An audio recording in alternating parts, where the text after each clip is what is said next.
Hi guys, we're going to take a quick look today at the Civil Rights Movement and Martin Luther King. Now to start with, we're going to look at the Montgomery bus boycott, which happened between 1955 and 1956. Now it involved a woman called Rosa Parks, who to this day is a very significant woman who had a big impact on the Civil Rights Movement at the time. Now basically what she did was refuse to give her seat up to a white passenger on a bus, which at the time was seen as unlawful and against the law of government.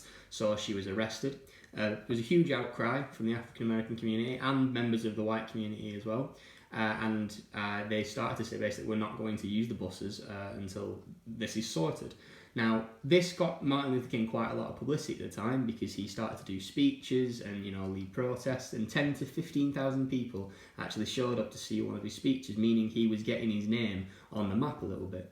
Now, by the end of it, the bus company in question had lost 65% of its earnings, meaning that for the African American community, it was a little bit of a victory at the time because it was the first time that they had beaten and won against, the law, essentially. So it was quite important, quite significant.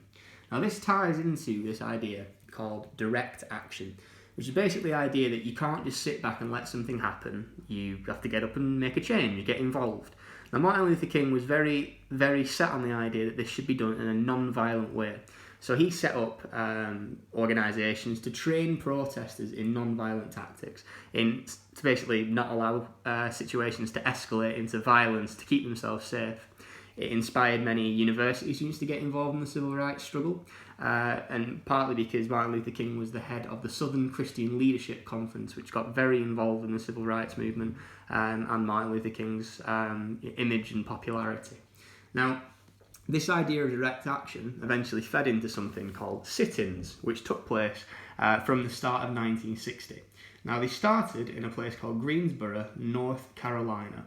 Now, basically, in this area of America and elsewhere, they had a rule that African Americans and white Americans could not sit and eat at the same lunch counter. They were segregated, meaning that only white Americans could sit and eat the lunch at these counters.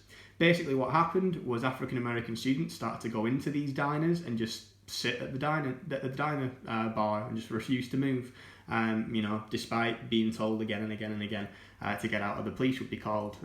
More and more students began to do it, and by the end of 1960, 126 cities in America had decided to desegregate the lunch counters, which again was another victory for the civil rights movement. At the time, they were making slow progress, bit by bit, but they were making moves forward, and a lot of it was centered around the idea that Martin Luther King liked the idea of direct action and non-violence, which very much contrasted the more violent ideas of Malcolm X, who was kind of seen as the other side of the civil rights movement. So I hope that helped. Quick overview on Martin Luther King and the civil rights.